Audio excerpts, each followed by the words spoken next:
Hello everyone, this question appears in Class 6 NCERT chapter of whole numbers. This is third question of its exercise 2.2. So the question says that find the value of the following. So firstly, a part was 297 into 17 plus 297 into 3. तो यहाँ पे हम देखेंगे हमारे पास 297 common आ रहा है, तो इसे हम कॉमन ले लेंगे। तो यह हो जाएगा हमारे पास 17 प्लस 3, 297 इंटू 20 से मल्टीप्लाई कर लेंगे हम, तो हो जाएगा हमारे पास 0 4 5 5940। नेक्स्ट बी पार्ट है हमारे पास 54,279 इंटू 92 प्लस 8 इंटू 54,279। सो यहाँ पे हमारे पास 54,279 कॉमन आ जाएगा, तो बचेगा हमारे पास 92 प्लस 8। सो जगह 54,279 इंटू 100, तो 100 से मल्टीप्लाई करेंगे तो जस्ट इजीली हम इसके पीछे 2 zeros ऐड कर देंगे।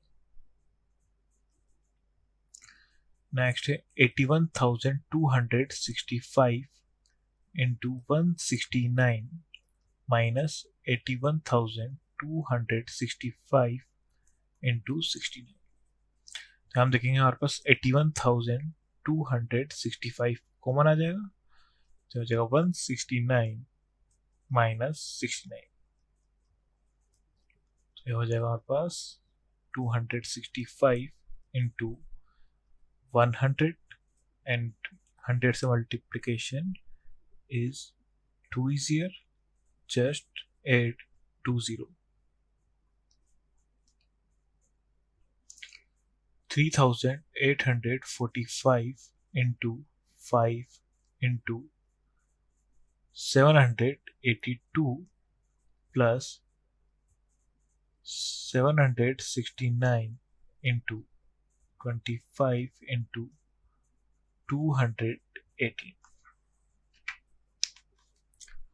सो ये हो जाएगा हमारे पास 3,845 into 5 into 782 plus 769 into 5 into 5 into 218। हम इस 25 को ब्रेक कर लेंगे 5 इंटू 5।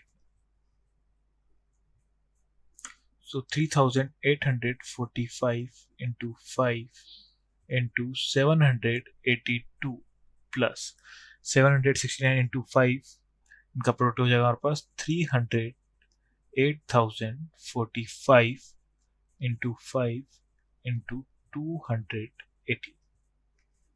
सो यहाँ हमारे पास कॉमन आ जाएगा 3,845 into 5 782 प्लस 280। सो इनका प्रोडक्ट हो जाएगा हमारे पास 19,225 एंड सम होगा हमारे पास 1,000। सो इनका प्रोडक्ट हो जाएगा हमारे पास 9,225 and 3 zeros। That's our final answer. Thank you.